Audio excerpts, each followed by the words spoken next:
ચાવી નથી સાયકલની, ટ્યુશન જવું છે, હવે લોક માર્યું છે, ચાવી મારી પાસે પણ નથી, તો હવે ભાઈ રડવા બેઠા. જો તું આવી રીતે જીદ કરીશ તો કશું જ નહીં લઈ આપું. હા, બધી વાતે તું જીદ કરે છે, કશું જ નહીં લઈ આપું. પાકીટ કઈથી લઈ આવ? તારે લેવા આવી, તારે ચાલવામાં જોર પડતું તું એટલે. અહીંયા તારી આંગળી છે ને મચેડી નાખીશ. તો ગાઈસ, એક કુરિયર ખોલવા માટે બંને ભાઈ લડે છે. બોલો, આ બાજુ આય, આ બાજુ બેસીને ખોલ, ત્યાં લાઈટ આવે છે. દક્ષુ યાર, એક કુરિયર માટે શું કામ લડે છે યાર? બિચારો ભૂખ્યો છે, સ્કૂલેથી આવ્યો. દક્ષ શરમ કર યાર. યાર, એક તો કચરા પોતા વાળા બેને નથી આવતા, કંટાળી ગઈ. અહીં બેસ યાર, લાઈટ આવે છે, વિડીયો બરાબર નહીં આવે. દક્ષ એ ભૂખ્યો છે બેટા, સ્કૂલેથી આવ્યો, પ્લીઝ આપી દે એને. તો ફાઇનલી અમારા જેનિશભાઈએ ગિફ્ટ અનબોક્સિંગ કર્યું છે. સોરી, કુરિયર, ગિફ્ટ નહીં બાપા, કુરિયર. ને તરફમાં જેનિશભાઈ હમણાં ભૂત થશે કે મારું ગિફ્ટ. પણ એકચ્યુઅલી આ ઉલ્લુ મંગાવ્યું છે. શું મંગાવ્યું છે દક્ષુ? ઉલ્લુ મંગાવ્યું છે.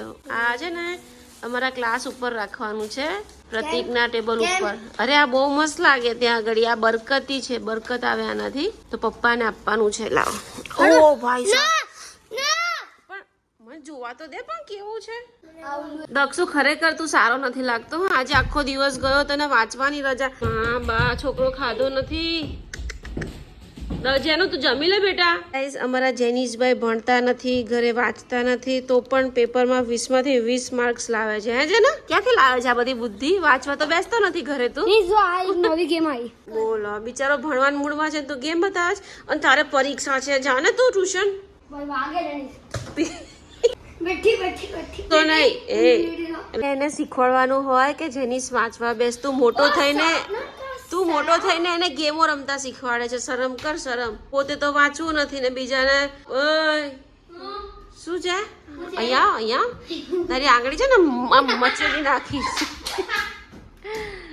જેનુભાઈ, ભૂખ નહીં લાગી બેટો? તો ચલો જમવાનું આપી દો. મશોકા, મને ઉલ્લુ તો આપો. હાથમાં કઈ મૂક્યું ઉલ્લુ? મને બતાવો તો ખરા. ગાઈસ, મેં ઓનલાઈન આ ઉલ્લુ મંગાવ્યું હતું. ઘુવડ બધા એમ કે છે કે આ પ્રગતિનું, બધા કે છે કે આને શોપીસમાં મૂકવાથી પ્રગતિ થાય, આ લકી હોય. તો મેં પણ મંગાવી લીધું. ઓ જે દક્ષુ, જાને ભાઈ તું ટ્યુશન જાને યાર. હું નહીં જાયેંગે. જેનું એ સરસ્વતી માતા કહેવાય. ભલે લાગી સરસ્વતી માતા કહેવાય. દાદા પાસે છે ચાવી, તો હું શું કરું? અલા ભાઈ, મોડું થાય છે ટ્યુશન જવાનું. ચાલ ને ભાઈ સાહેબ, ઊભો થા. ચાલ મદિકા, ચાલ. જેનું બહુ મારી છે, તું ઓલરેડી મને બહુ હેરાન કરે છે. તો ગાઈઝ, ચાવી નથી સાયકલની, ટ્યુશન જવું છે, હવે લોક માર્યું છે, ચાવી મારી પાસે પણ નથી, તો હવે ભાઈ રડવા બેઠા. ચાલ ને બેટા, મોડું થાય છે. જેનું તને મૂકીને જતી રહીશ. ચાલ ને યાર, ના હેરાન કર બાપા. તો પછી તને 7 ગિફ્ટ ને લઈ આપું. બર્થડે નજીક જ આવે છે, એટલું યાદ રાખજે. 7 વર્ષની 7 ગિફ્ટ પાની છું.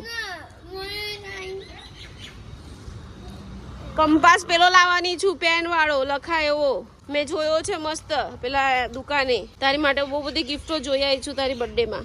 નહીં લઈ આપું જો આવું હેરાન કરીશ તો. પછી જજે. તો ગાઈસ, જેનિશભાઈને છે ને ટ્યુશન જવું હતું, પણ સાયકલની ચાવી નહોતી મળતી, લોક માર્યું હતું. સવારે દક્ષ ચલાવતો હતો, એને લોક મારીને ચાવી ક્યાંક મૂકી દીધી, મળતી જ નથી. તો ભાઈને મેં દક્ષનું નામ તો નથી આપ્યું. જો દક્ષનું નામ આપ્યું હોત ને તો બાપરે, એનો વારો પાડત. પછી માંડ સમજાવીને મૂકી. હવે 5:30 થયા છે, તો લેવા જાઉં છું, કેમ કે ભાઈને બેગ લઈને ચાલતું નથી આવવું. બહુ ચાલવાનું છે ને એટલે. તો ચલો પહેલા એને લઈ આવું. ખાવી છે ને? તો પછી હમણાં હું બટાકા લેવા જાઉં ને. જો તું આવી રીતે જીદ કરીશ તો કશું જ નહીં લઈ આપું. હા, બધી વાતે તું જીદ કરે છે, કશું જ નહીં લઈ આપું. પાકીટ કઈથી લઈ આવ? તારે લેવા આવી, તારે ચાલવામાં જોર પડતું તું એટલે. ચાલતું આવી જવાય ને. નાટક કરે જ ખોટા. તો જો આ બંને ભાઈઓ મોબાઈલમાં ગેમ રમવા લાગી ગયા. દક્ષુભાઈના એક્ઝામ છે, ઇંગ્લિશનું પેપર છે, જેનિશનું ડ્રોઈંગનું પેપર છે, પણ બંને ભાઈઓ સમજતા નથી, મોબાઈલ મૂકતા નથી. હું તો જાઉં છું નીચે. Bye bye. શું જમવાનો રાત્રે? જૂનો, રાત્રે શું જમવાનો? હે? બટાકા નહીં આવે યાર, ગેસ થઈ જાય. શું ખાય છે? ચાલશે. ભાખરી બનાવી દો Dakshubhai. Done. French fries done ને? ઓકે ચાલો તો બટાકા લઈ આવું. પણ લડે છે કેમ યાર? એવું કરાય? ઘૂસી જશે ઘૂસી જશે તો નાટક કેમ કરે છે? દક્ષુ તારે પેપર નથી બેટા તો કરવા બેસતે. છોકરાઓને ફ્રેન્ચ ફ્રાઈઝ ખાવી છે તો ફટાફટ બટાકા સમારીને મસ્ત ધોઈ નાખું. અહીંયા ગરમ તેલ મૂકી દીધું છે. કુકરમાં પ્રતિક માટે મસ્ત મેં શાક બનાવ્યું છે. વાસણ ગોઠવવાના બાકી છે. પ્લેટફોર્મ ગંદુ છે તો ચાલો પેલા રસોઈ બનાવીને પછી બધું ક્લીન કરીએ. માટે શાક થઈ ગયું છે. છોકરાઓ માટે ફ્રાય તરાઈ રહી છે. એક બાજુ ભાખરી થઈ રહી છે. 3 ગેસ ફૂલ છે. તો ગાઈસ મસ્ત જમી લીધું છે, પરવારી ગયા છે અને અત્યારે અમારા જેનીશભાઈને યાદ આવે છે કે મારે લેવાની છે ડ્રોઈંગ બુક. બોલો તો અત્યારે હું 9 વાગે ભાઈને ડ્રોઈંગ બુક લેવા લઈ જાઉં છું. તો થોડું ઘણું હજી સાફ સફાઈ બાકી છે પણ પહેલા 9 વાગે સ્ટેશનરી બંધ થઈ જાય એની પહેલા હું એને ડ્રોઈંગ બુક લઈ આપું. પછી આવીને થોડું ઘણું સાફ કરવાનું બાકી છે, કરી દઉં. તો ચાલો પહેલા ડ્રોઈંગ બુક લઈ આવીએ. ચાલ ભૂત, ચાલ ફટાફટ ડ્રોઈંગ બુક લઈ આવીએ. ચાલ જેનીશ, જો હું બહુ મારીશ હો જેનીશ, ખરેખર બહુ જ મારીશ તને. ના પ્લીઝ પ્લીઝ નહીં, રાત્રે રમવા જ નહીં આવવાનું. કાલે મને બહુ હેરાન કરી છે તારી લીધે. અમારી ઊંઘ નહીં થતી. તું 12 વાગ્યા સુધી ઉપર આવે ને અમારી ઊંઘ થાય નહીં. ના ભાઈ ના પાડીને નથી નીચે રમવાનું એટલે નથી રમવાનું. હું મારવા માંડી છે તને. તો ગાઈઝ ફાઇનલી સ્ટેશનરીમાં પહોંચી ગયા છે ને અમારા જેનીશભાઈએ બર્થડેની બુક કરી દીધી. કાર મને કે મને બર્થડેમાં કાર લઈ આપજો તો લઈ આપીશ. ના રે ના, પિયાનો વ્યાનો ના મળે. હા, ખાલી કાર જ બસ. મેં તને કીધું તું નાના ગિફ્ટ જોઈએ ને તો હું તને 7 ગિફ્ટ લઈ આપીશ અને મોટા ગિફ્ટ જોઈએ તો 1 જ ગિફ્ટ લઈ આપીશ તને, બરાબર? એટલે 1 જ લઈ આપીશ. જો આ કાર જોઈતી હોય ને તો પછી 7 ગિફ્ટ નહીં મળે તને. ઓકે, તું 7 વર્ષનો કમ્પ્લીટ થઈશ ને તો તને 7 ગિફ્ટ આપવાની હતી હું. ચાલ ચાલ પહેલા મૂકી દે. હવે શું કામ એ બધું કાઢે? ચાલ મોડું થાય છે. શું લઈ આપું? જાને હેડ. હવે કન્નુ તો આટલા મોટા છે આપણા ઘરે. હવે ડ્રોઈંગ કરવા બેસી જા. પ્રેક્ટિસ આમાં કરવાની છે. એક જ પેજમાં કરજે, બધા પેજ ના બગાડતો.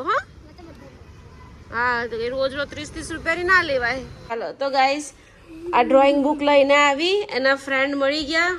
હું ગાડી પાર્ક કરતી હતી તો આ ભાઈ અહીંયા આવીને છુપાઈ ગયા. જો કેવો જબરો છે. જેનીશ ત્યાં સાપ બાપ ભરાઈ ગયો હોય, જીવડા હોય. હા કરશે બેટા. ચલ ડ્રોઈંગ કરવાનું છે. ચલ ડ્રોઈંગ કરવાનું છે. ફટાફટ પકડ. બહુ મારીશ જેનીશ, લાસ્ટ વાર કહું છું, બહુ જ મારીશ તને. નીચે ઉતર, બોલશે કોઈ. અલા ઉતર નીચે. જેનીશ ખરેખર યાર તું કેમ આમ કરે છે? પપ્પાને મોકલું, પપ્પા મારશે તને. હે અલા યાર આને સમજાવવાની કોઈ. આ લોકો તો બપોરે સુઈ જાય છે, તું બપોરે નથી સૂતો. તમે લોકો સુઈ જાવ છો ને બપોરે? હા, તું નથી સૂતો. પૂછ એ લોકોને. ચાલ ઉતાર ફટાફટ નીચે. શું કરી લઈશ? ગાઈસ નીચે રમવા નથી જવા દેતી ને એટલે જે કાલે હું ઝુડિયોમાંથી ટી-શર્ટ લાવી ને ટી-શર્ટ પર ભાઈ ગુસ્સો કાઢે છે, લેટા લૂછે છે, મોડું લૂછે છે, બચકા ભરે છે. જો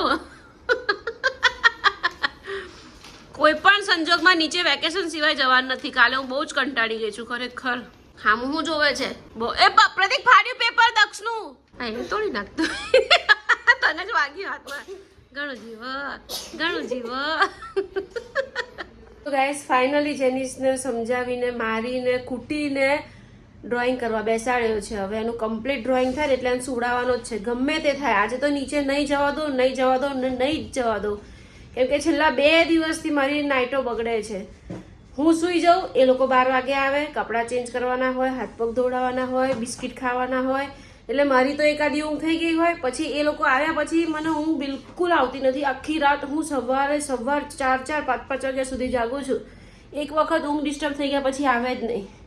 તો આ ભાઈને જો અહીંયા મસ્ત બેહાડી દીધા છે. બતાવો તો જો અમારા ભાઈ બેસી ગયા છે ડ્રોઈંગ કરવા માટે. કા ભાઈ? ઓ ભાઈ મજામાં? ચાલ તો ઊભો થા, મારે ચાદર પાથરવી છે. હા ચાદર ના, એ તો ગોદડી પાથરેલી છે, ચાદર પાથરવાની છે. હવે પાથરવી પડે બેટા. ચાદર પાથર્યા વગર ના સુવાય. આજે મેં ધોઈ હતી દીકા, પ્લીઝ. હું ભૂલી ગઈ પાથરવાનું.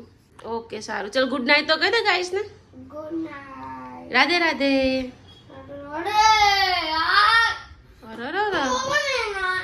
એમાં હું ગુસ્સો કરે છે. એની પણ ખુદની ઊંઘ નથી થઈ એટલે આખો દિવસ ચીડ કર્યા કરે છે. ડ્રોઈંગ પૂરું થાય એટલે એને સુવડાવી જ દઉં છું. તો આજનો બ્લોગ પસંદ આવ્યો હોય તો ચેનલને સબસ્ક્રાઇબ કરજો, લાઈક કરજો. ફરી મળી કાલ નવા બ્લોગમાં. અને હા, કોમેન્ટના બોક્સમાં તમે સ્ક્રોલ કરશો ને એટલે એ હાઇપનું બટન આવશે. પ્લીઝ મને હાઇપ પણ આપી દેજો.